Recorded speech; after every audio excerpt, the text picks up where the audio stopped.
ગરનાળા લાવ્યા વગર જ ખોદ્યું, ત્યાં ખોદ્યું તો ત્યાં. હવે આખો મલ્લો આટલું પશુપાલન કરે છે, જારો ક્યાંથી લખવાનો જાનવરના? આજે કાલકાના ઢોરો ભૂખે મારે છે. એટલે રસ્તાના બંને બાજુ ખોદી કાઢ્યું, બંને બાજુથી. તો આ જે પ્રજા શું કરવાની? આટલે જાનવર ભૂખે મરે તેનું શું? આ સરપંચે આવો ખોટો નિર્ણય કેમ લીધો? અને અમને સૂચના આપવાની હતી, અમને સૂચના આપતે તો અમે પહેલેથી આયોજન કરતે.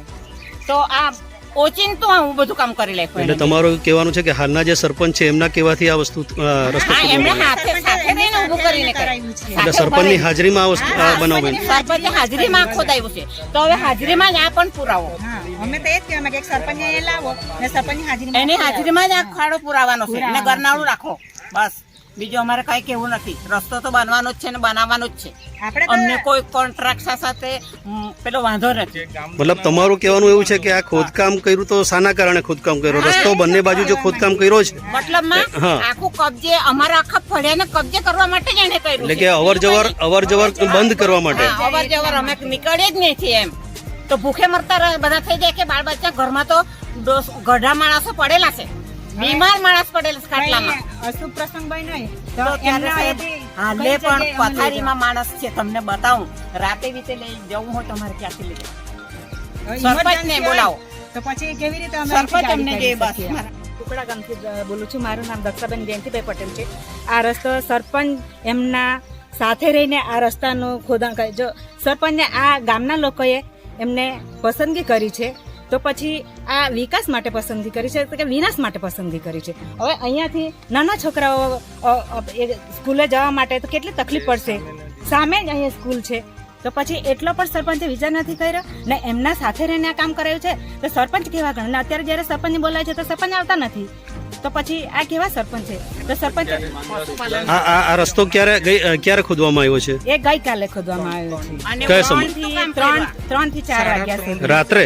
ના, સાંજે 3:30 થી 4 વાગ્યા સુધીમાં ખોદવામાં આવ્યો છે. ને સરપંચ એમ કહે છે કે રસ્તો બનાવવાના છે, એટલે કદાચ રસ્તો બનાવવાનો હોય છે તો પછી આવી રીતે ખોદણ કરવાનું હોય છે. ને નાળું નાખવા માટે તો પેલા નાળું તો લાવ્યા નથી ને નાળું તો અહીંયા છે, તો પછી આ શું કામ ખોદ્યું છે? નિશાળ ફળિયું છે, કુકડા ગામ છે ને મારું નામ હિતેશભાઈ બાલુભાઈ પટેલ છે. જ્યાં આ રસ્તો બનેલો છે 1998 થી બનેલો છે, 98-99 થી.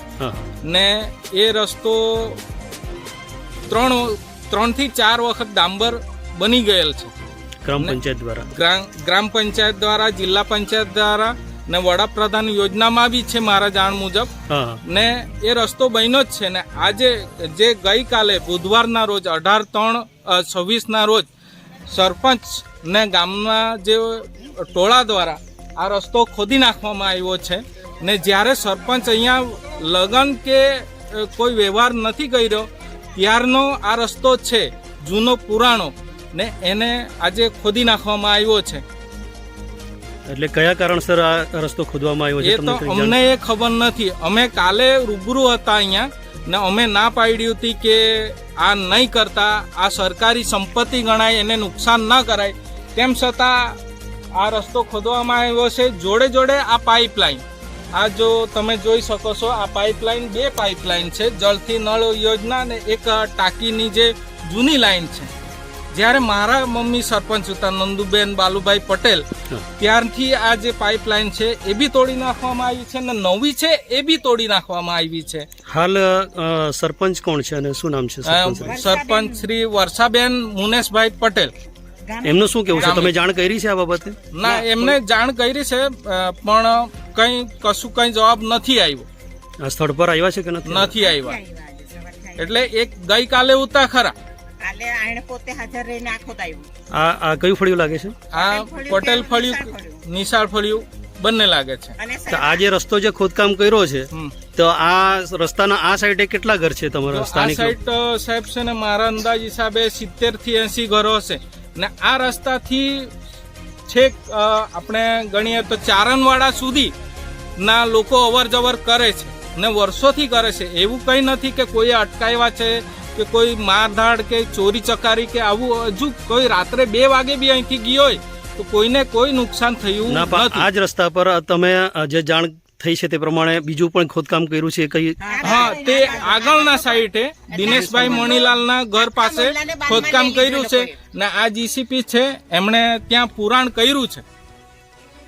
એટલે આ જે ખોદકામ કર્યું છે એટલે એમનું શું કહેવાનું છે કે રસ્તાના મતલબ ફળિયાના બેઉ સાઈડે રસ્તો ખોદકામ કર્યું છે અમને બ્લોક કરવાનું હોય, એટલે કે સ્થાનિક લોકોને અવર જવર માટે.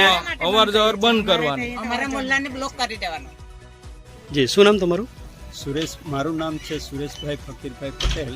પટેલ ફળિયામાં રહું છું.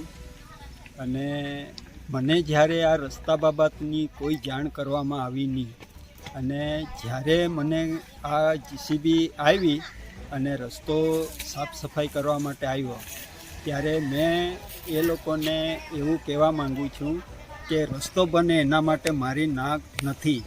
અને સરપંચ મારા ઘરે પણ રૂબરૂ આવ્યા અને એમને પાણી પીધું, સાથે ચર્ચા વિચારણા કરી. રસ્તો બને, આપણને કોઈ વાંધો મળે નહીં, પણ રસ્તા પર મારો વાયર ઉપરથી જાય છે.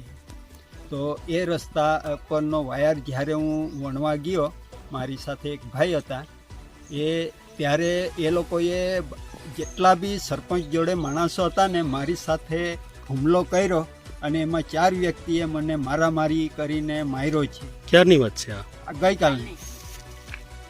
ગઈકાલે તમારા પર હુમલો બી થયો હતો? હા, પેલી જગ્યાએ મારી પાસે હુમલો કર્યો. એમાં પ્રથમ છે ઉકાજીભાઈ રત્નાભાઈ ગામિત, હરેશભાઈ અંબુભાઈ ગામિત, અને શાંતાભાઈ સોમાભાઈ ગામિત, અને સુલ્યો એટલે કે સુરેશભાઈ શાંતાભાઈ ગામિત. આ 4 જણાએ મારી પાસે હુમલો કરીને દોડી આવ્યા અને માર્યો છે. આ બાબતે પોલીસ ફરિયાદ તમે આપી છે? હા, પોલીસને જાણ કરી? ગઈકાલે પોલીસ ફરિયાદ પણ આપી છે. અને જ્યારે તારીખ 11/3/2026ના રોજ તાલુકા વિકાસ અધિકારીને પણ મેં લેખિત જાણ કરી છે, અને મારા ઘરમાં પાણી ભરાઈ જાય એ બાબતે ફોટા પણ રજૂ કર્યા છે. અને મારે કહેવું એટલું જ છે કે મારી જે નુકસાન થાય એ નુકસાન કાયમ માટે મટી જાય એ રીતે તમે કામ કરો કે જેથી કોઈ પરિસ્થિતિ એવી ન સર્જાય કે પાછળ જતાં મને તકલીફ પડે એમ. પણ આ જે પટેલ ફળિયામાં જે રસ્તાના બંને બાજુ જે રસ્તો ખોદકામ કરવામાં આવ્યો જેસીબી વડે, તો એ રસ્તો તમારા કારણે ખોદકામ કરીને સુરેશભાઈ ખોદકામ કરાવ્યું છે એવી રીતના સરપંચનું કેવું છે? શું કેવું છે આ તમારું? નિવેદન ખોટું છે સાહેબ, હું નિવેદન ખોટું છે. તો તમારા કહેવાથી ખોદકામ કોણે કર્યું છે? આ સરપંચે હાથે રહીને કરાવ્યું છે. પણ સરપંચનું કેવું એવું છે કે સુરેશભાઈએ કરાવ્યું છે. હું હાજર જ નહીં હતો અહીંયા. પૂછો, આ ડ્રાઈવરને પૂછો નહીં. તો આ જે રસ્તો જે ખોદકામ કર્યો છે એ કયા કારણસર કરવામાં આવ્યો છે? અને જો રસ્તો જો બને તો તમને કોઈ વાંધો ખરો? ના, મને કોઈ વાંધો નહીં મળે, પણ આપણા ઘરમાં જે પાણી ભરાય એનો અટકાવ થવો જોઈએ, બસ. બીજી કોઈ માંગણી આપણી મળે નહીં.